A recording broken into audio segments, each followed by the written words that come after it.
Welcome back to the Norfolk Currents podcast. Today we're joined by Tony Brothers with Brothers Restaurant, Men for Hope, and the NBA.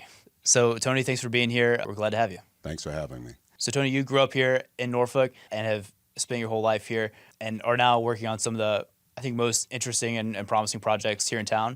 Can you tell us what it was like growing up in Norfolk and what your experiences were there?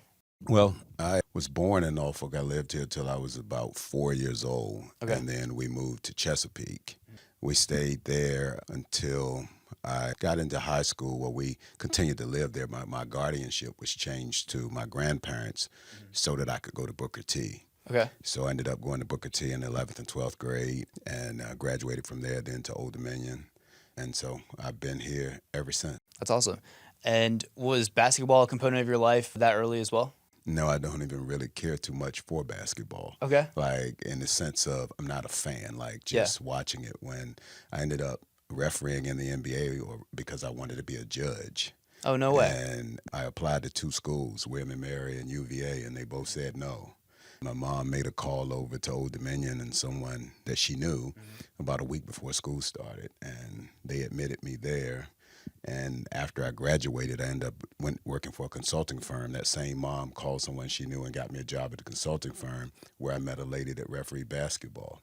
And Wow. So she told me how to get started, and here I am. So the whole desire to be judge, I didn't know what type of judge I was going to be, but now I'm the judge, the jury, prosecuting attorney, defense attorney, everybody. Right. It kind of came full circle there. Absolutely. That's really cool.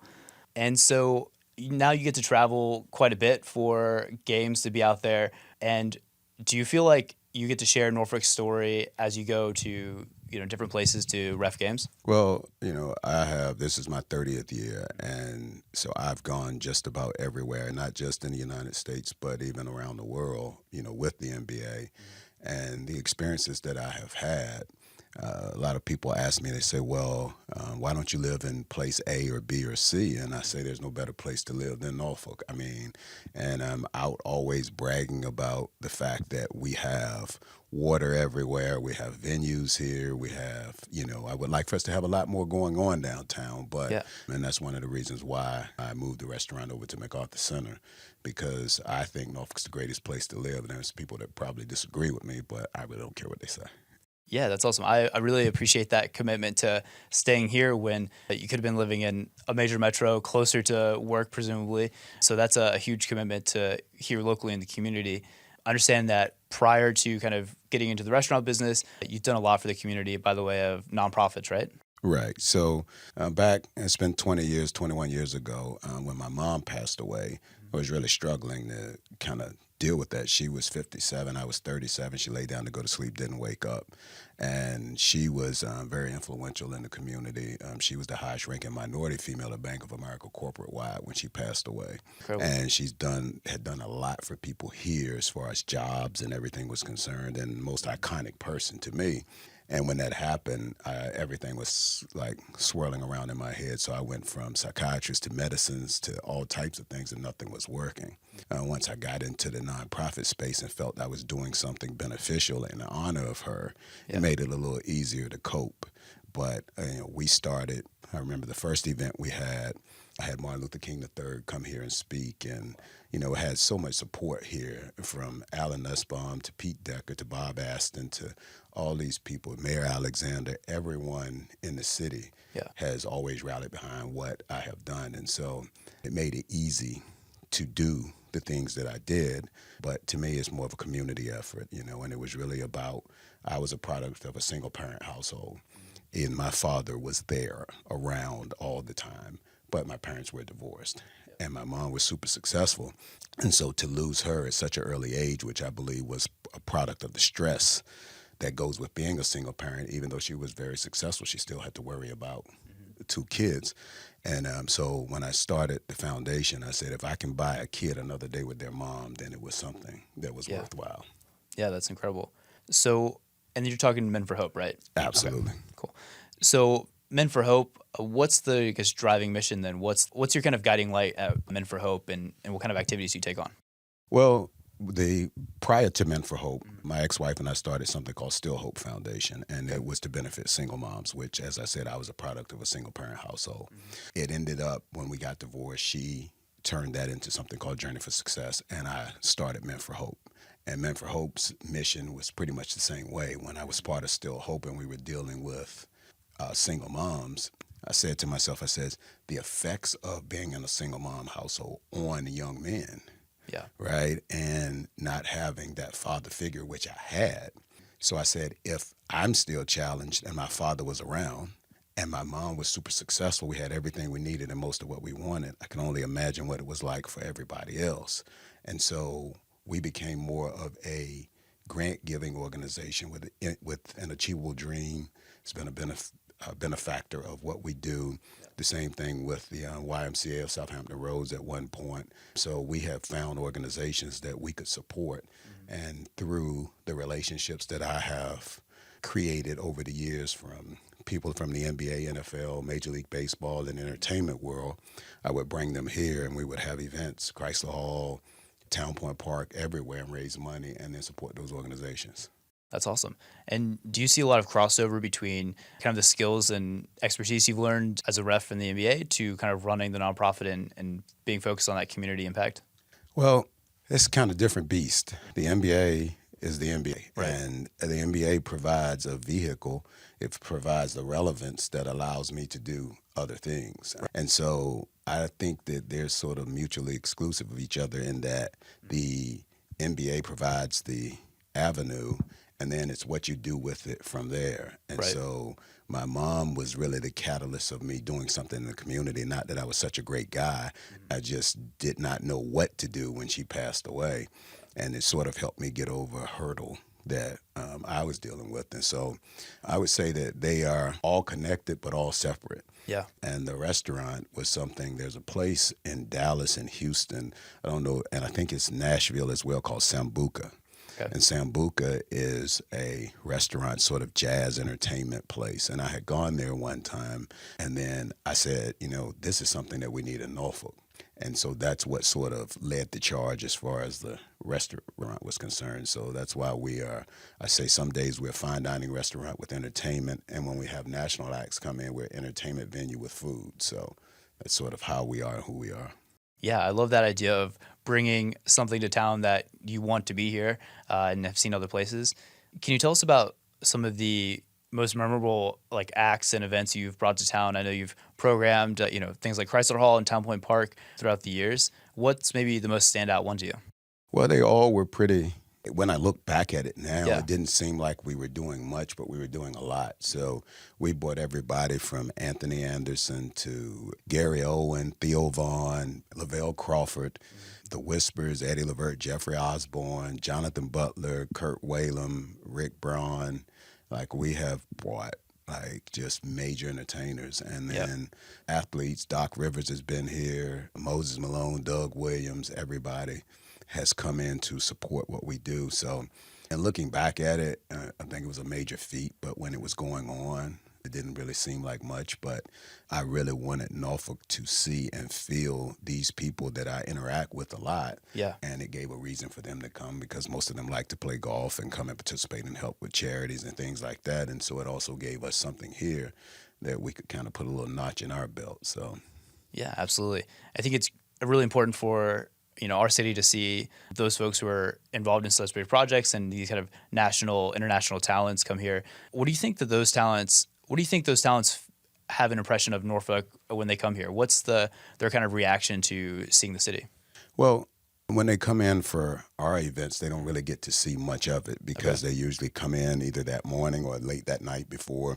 They come to the restaurant, they perform, and then they leave right afterwards. But what we try to do restaurant-wise is to create an experience for them when they come in that is second to none so that they want to come back. And to a man, lady, entertainer, they all want to come back. And so, and in some cases, they do have some time to walk around and they may just walk from the hotel because we are partnered with the Glasslight Hotel. Okay. So they all stay at the Glasslight and they may walk over to the restaurant or may even go out and walk around. They don't always tell me, but I know some of them have done that. So I've never had anyone say, hey, I don't want to come back here again. So the restaurant business is fairly new to you, right? You started that in 2020. What's it been like starting a restaurant kind of in this post-COVID era? Well, once again, it's just like running those events. And when I was running the events, it seemed like just what you do. Right. And now looking back, like there was something wrong with me to, get going during COVID. Yeah. But I think that anytime you take a chance, we didn't know what was going to happen coming out of COVID, but you take a chance Right. that you can put yourself in a position that is a much better position than if you wait for all the stars to line up. And so for us, coming out of COVID, a lot of restaurants had closed and we were new Yeah. and people wanted to get back out. And so it was really good for us. And the restaurant business is super challenging. Yeah. You're dealing with people and their wants and the whole customer's always right. Yep. Customer's always right. And to a degree that is true, but in some instances it's not. So like anything, like in the NBA, we have rules. Yeah. And everybody has to follow the rules because that's what's best for the league. And so I'm trying to figure out how to communicate that to people and mitigate issues, just like I mitigate them on the court, can be extremely challenging in a restaurant. But for me, I think it's something when we moved from Plume Street over here in June to MacArthur Center and redid that space to show that, I don't know what they intend to do with the mall ultimately, but to show that with vision, there are things that you can do, that you can change, that you can create to bring something alive that people potentially thought was not alive anymore. Yeah. In the running the business, you mentioned kind of being a team player or like, enforcing rules for the league. Do you see downtown Norfolk as kind of a league of restaurants and small businesses? And what do you think your role in the kind of broader downtown area is? Well, I have been really impressed with the restaurant owners and the Downtown Norfolk Council and Festivents, the art festival, and how everybody works together. Yeah. And the common goal is a strong downtown. And there are meetings of groups and everything every day. And the part that's a little disheartening is I see the same people at every meeting. And we need more participation. We need to expand the demographic such that it's more inclusive to everybody and everybody having a voice. Because I think that part of what's missing is the ideas of the younger generation, like, the old guard runs the city and let's keep the city safe, but we also have to keep the city fun.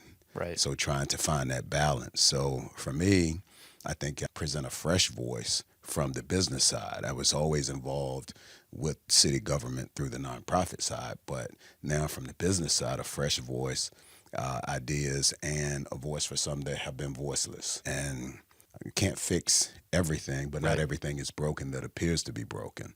So it's really a matter of getting in down here, presenting the ideas I have, work with and collaborate with the other organizations. So we have a strong collaboration at the restaurant with Festivents and the Virginia Arts Festival in DNC. Awesome. And we're working on some things right now to potentially bring back the First Friday concept, not under the First Friday banner, but a concept similar to that next summer to create some synergy downtown and get it moving again. Yeah, that's really great. And I know that you were one of the first folks to kind of step up and participate in the Gold Bar program in downtown. Did you bring any new perspectives or new ideas to that program that you felt were important for downtown? No, the people down here are very smart and much smarter than I am relative to the inner workings of downtown. And so I think a lot of times you have to yield to the people that are doing the everyday stuff. Yeah. But they also are open to suggestions and ideas, and that's what's made it easy for me because I've got plenty of ideas. Not that they're going to be instituted, but I've got plenty of ideas and things that I believe that would be like, I want to program the entire city. I want us to have a music festival here, which that music festival consists of all genres and programming our 7 venues along with Granby Street. We got my restaurant, we have the third pad that's outside of my restaurant, so many different places. And if you can imagine downtown Norfolk with a weekend music festival, the hotels would be full, the restaurants would be full, all the businesses would prosper from that. But the recognition that would come, it would be sort of like New Orleans with the Essence Festival. You say Essence Festival, people immediately think New Orleans, and it creates more visitors at other times because you think of the time that you had when you were there for the music festival and you say, I want to go back. So those are some of the things that I want to kind of morph from what we're doing now. Yeah, that's huge. Do you think that those events are kind of an extension of what you're doing with Brothers Restaurant now and kind of being that place to host and to create those special experiences in town? Well, I think it's a product of the last 21 years, from the nonprofit to the restaurant. It's all sort of like been music or entertainment inclined and Yeah. moved along that way. And so I just see a broader vision for the city because we have things that other places don't have. We have water, we have parks near water. We also have relationships with other cities that have parks on the water. And so if we can become more of a regional area where we say Hampton Roads 757, but we don't always function that way. But if we can become more of a regional area, then I think that what we started with, what I've been working with Men for Hope, and then into Brothers with, and bringing in entertainers, I think it can expand and create, something. I just think it's really music and food bring people together. Right. And no matter what your background is, the racial makeup, everybody, food and music can eat, be happy, and smile when it. Yep. And so that's what we do at the restaurant. It is really about bringing in a cross section of entertainers to appeal to different demographics. People come in, have the experience, and maybe they'll just come because there's going to be a nice night out there. Right. And then they might hear some music from a genre that they've never heard music from before and be like, this is just a great place to be. So that's sort of the idea. Yeah, I think we all could definitely use another dose of bringing each other together and find that togetherness. So what's on the calendar coming up for Brothers in the rest of this year in 2023? So November the 17th, we have David Sanborn coming, 6-time Grammy winner, is coming performing. It's dinner and a show. Every concert, national act that we bring in is dinner and a show. So it's salad, entree, dessert, plus the concert. So it's about, I would say, 60% sold out. So out of 400 seats, we're probably somewhere in that 250 range, somewhere around there at this point. Then December the 2nd, Rick Braun will be coming, and that's our holiday show. Wow. So he's coming, and Rick has played with just about everybody, Rod Stewart, you name it, he's played with them, and he's an institution on, himself.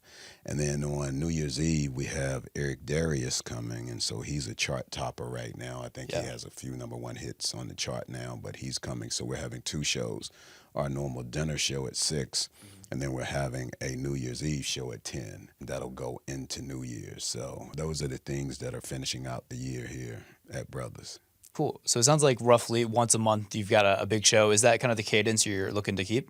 Yeah, so when we opened up, we had Najee here in May, and then in June we had Mark Curry hang with Mr. Cooper. We had a comedy, and so we're gonna. At Norfolk, it's really difficult to support this on a monthly basis with the same genre. Yeah. So that's why I'm mixing it up with comedy and different types of music. And so, but the whole idea in 2024 is to have at least one event every month. Yeah. And so what's your experience been like trying to open a restaurant and then also have the entertainment aspect here in Norfolk? Have you found it challenging to get the reception you wanted to get? Well, I think part of it is getting the word out. And so, people, it's really confusing now because people are very in tune to social media. Yeah. If you advertise on network TV, not many people are seeing that because they're streaming things, and not people are moving away from cable. So finding a way to get it out. So most of our stuff is really through social media and getting it out that way. But that's been the biggest challenge. The biggest challenge is to hear people say, even from the old location to the new location, that we didn't know you were here. And, and I'm like, hey, I'm thinking everybody knows. And so my goal is to put together a comprehensive advertising campaign that hits all the different areas from the radio to TV and everything to get the word out. And if we can do that, I believe that we probably can triple our Yeah. and each show would be sold out. So the platform we use is Eventbrite for the shows, and you can get through it through the website, which is brothersnorfolk.com. That's the platform we use, and they have a marketing component to that as well. So it gets to people that listen to that type of music or comedy or whatever it might be Yeah. that are in the geographical location. So that's been the biggest challenge. The biggest challenge is getting the word out. And so Yep. when you reached out about coming over, I thought this would be a great way to let people that don't know we're here know that we're here. Yeah, that's one of the big reasons we wanted to have you on, is because you guys are such a gem in downtown, and it's a shame more people haven't heard about it and know about it. For those folks who are visiting on a night that maybe there's no live entertainment, what can they expect on the menu at Brothers? Well, there is live entertainment. I'll just back up a little bit. There's Okay. live entertainment every Thursday, Friday, and Saturday. Okay, awesome. So Thursday 6 to 9 is usually a band. Friday and Saturday is usually one or two, like a keyboard player or a sax player, maybe Yeah. together, but it's some entertainment every Thursday, Friday, and Saturday. Awesome. On Tuesday, we're closed on Mondays. Tuesdays and Wednesdays, I mean, we're a fine dining restaurant, so we have everything from ribeyes to crab cakes to you name it, we have it. And the thing that makes it easy for me is that the food is really good. I'm not saying it because it's my restaurant, because it's just that it makes it easy for me. So generally, when people come and they eat and the experience they have and the ambiance, if you came in and you saw the place, I mean, the place is really, really nice. And so if you come in and you experience the ambiance, you eat the food, you'll usually come back. So, like I said, the restaurant business can be challenging, and everybody's not going to be happy. Everybody's not going to like what you do. Yeah. But overall, we carry on average a 4.5 rating on Open Table. We've been Diners Choice Award winner every year we've been open. Wow. So that means 96% of your clientele would recommend you to someone else, and so Yeah. so we haven't done too bad. Yeah, that's really impressive. Are there any menu items that are maybe inspired by you, or personal recipes, or something nostalgic to you? No, so the quick version of the story is that my wife's son is our executive chef. A year and a half ago, he contracted stage 4 brain cancer. All of these recipes and everything are his recipes. His tumors are gone, but his motor skills are still challenged, and so he's not there on a daily basis. But he had created a food Bible, way back, early on. And so it's really a continuation of what he established. I have a wine that I like called Scout's Honor that's on the menu that it says Tony's favorite wine. But for the most part, I wanted to really be about Kevin and what he established. And then when you look at our crafted cocktails menu, it's really about our employees, past and present. They each get to create a cocktail and we name it after them, whatever name they come up with. So like we have a young lady named Lacey who's in law school, so we got the law school Lacey. Nice. So it's really about creating community within community. And so that's sort of us. Yeah, I love how you weave in the legacies there of, folks past and present there. That's really cool. Yeah, is there anything else you want to share with folks that, they might not know about Brothers Restaurant and kind of what you do in the community?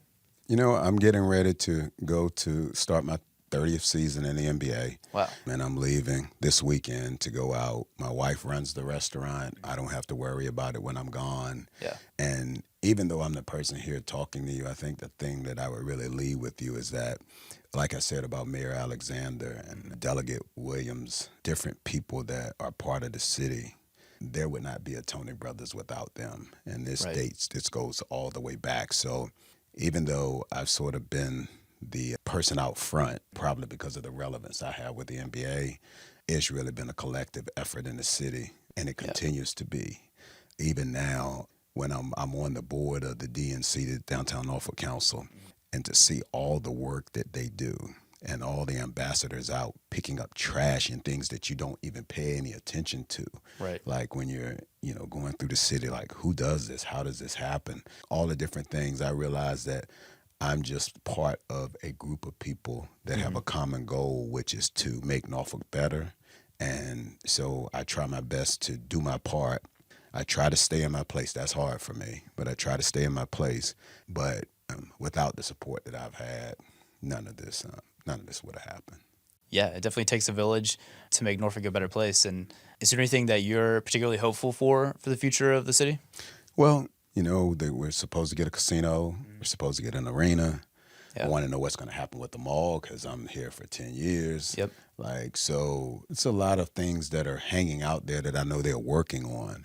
But, we need to create a synergy that is going to attract people to downtown Norfolk. Yeah. And that comes from having job opportunities and nightlife and all types of things. And so I can see it working in that direction, but a comprehensive plan, which I know they have one that will accomplish those things, will make me feel better about the investment that I have made. And I believe that overall it will create a city that people will want to come to. Yeah, I think that sounds like something we could probably all get behind there. So. Absolutely. Well, Tony, I appreciate you being here today and for joining us, and look forward to stopping by and seeing you down at the restaurant sometime. Well, thank you for having me. Yep. Thanks for being here.